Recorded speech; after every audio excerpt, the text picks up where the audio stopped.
प्रदेश में पहले अखिलेश यादव और मायावती ने अकेले चुनाव लड़ने का ऐलान कर दिया है, जबकि एआईएमआईएम के अध्यक्ष असदुद्दीन ओवैसी ने यहां 100 सीटें लड़ने की घोषणा कर दी है।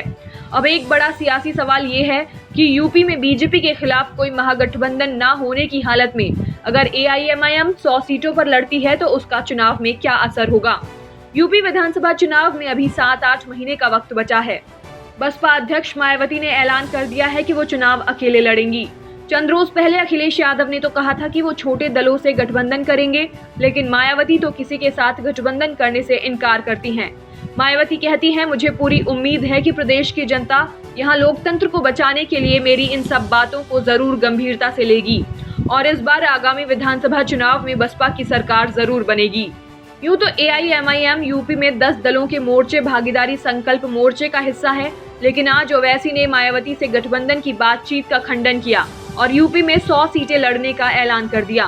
ओवैसी ने कहा, हमारे पार्टी के यूपी प्रेसिडेंट ने इस बात का ऐलान भी किया कि हम एआईएमआईएम पार्टी आने वाले 2022 के विधानसभा चुनाव में 100 सीट पर इंतखाबात में हिस्सा लेंगे।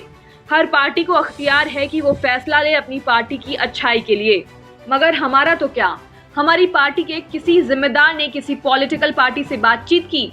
कोई बातचीत नहीं की हमने। यूपी में 2017 के विधानसभा चुनाव में 9 छोटी पार्टियां मैदान में उतरी, उनमें से सिर्फ 3 का खाता खुला, वो भी सिर्फ उन पार्टियों का जो किसी बड़ी पार्टी के गठबंधन में थी। एआईएमआईएम ने 38 सीटों पर चुनाव लड़ा था और सारी 38 सीटें हार गई। इनमें 37 सीटों पर जमानत जब्त हो गई। पार्टी को केवल 0.2% वोट मिले थे।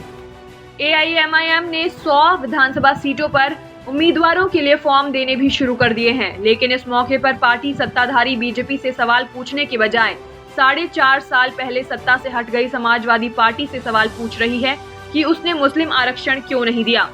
एआईएमआईएम के यूपी प्रदेश अध्यक्ष असीम वकार कहते हैं, सवाल तो हम पूछेंगे।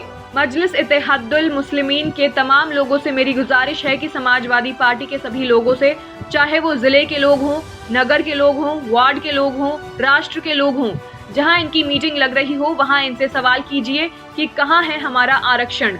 अब एक बड़ा सियासी सवाल ये भी है कि क्या एआईएमआईएम के 100 सीटों पर चुनाव लड़ने से समाजवादी पार्टी के मुस्लिम वोट में सेंध लगेगी। फिलहाल एआईएमआईएम का यूपी में कोई बड़ा सियासी आधार नहीं है।